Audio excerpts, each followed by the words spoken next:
Thank you for joining us. Still in John chapter 7, and we're still with the conversation between the scribes and the Pharisees and the officers that were sent to arrest Jesus. And of course, the officers were saying, he speaks with authority. We're not going to arrest him. And I want you to hear in this passage the arrogance of the scribes and Pharisees, and also a mistake on their part.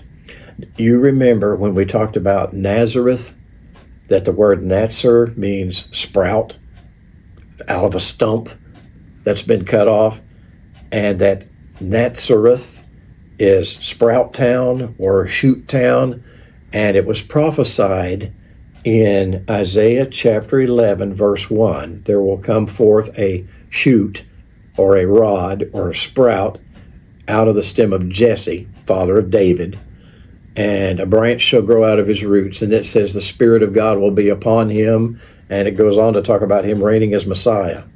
And so when they say no prophet arises out of Galilee, they did not take into account Isaiah 11:1 that says the Messiah will be from Shoot Town.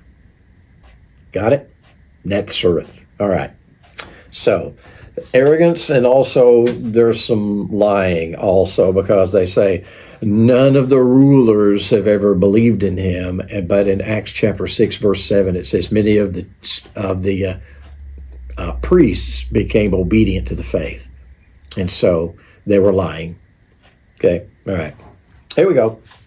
The Pharisees answered the officers, "You've not also been led astray, have you?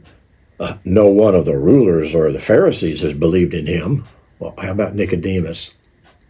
How about Joseph of Arimathea? Both of them Pharisees. But this crowd which does not know the law is accursed. In other words, nobody's right with God like we are. This crowd is accursed. Now, Nicodemus happens to be a Pharisee. He who came to him before, being one of them, said to them, "Our law does not judge a man unless it first hears from him and knows what he's doing, does it?"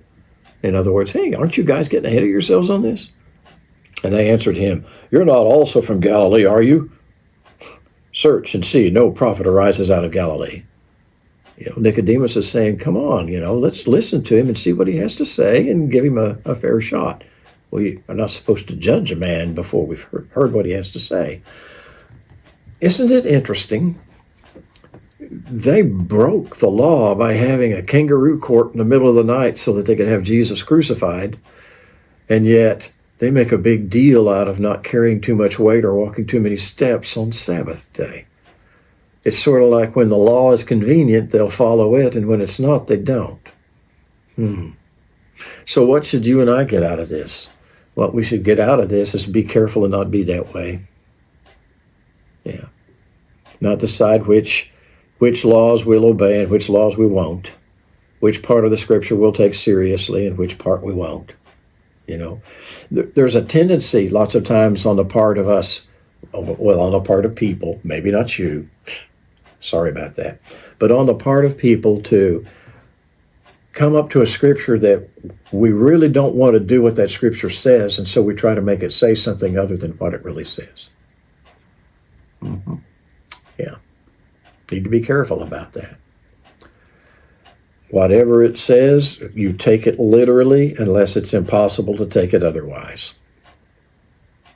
And sometimes it's something that we really don't want to do anything about. Okay. Like tithing. Well, tithing was Old Testament. Tithing was Old Testament, and that's what they did to take care of the temple. Yeah, but listen to what Jesus said to the Pharisees. He said, you tithe mint and anise and other spices, and yet you neglect mercy and justice.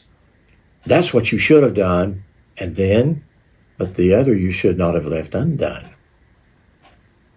Sounds to me like Jesus is saying tithing is something that you shouldn't leave undone. So a lot of it depends on what you want to do. Have a great day.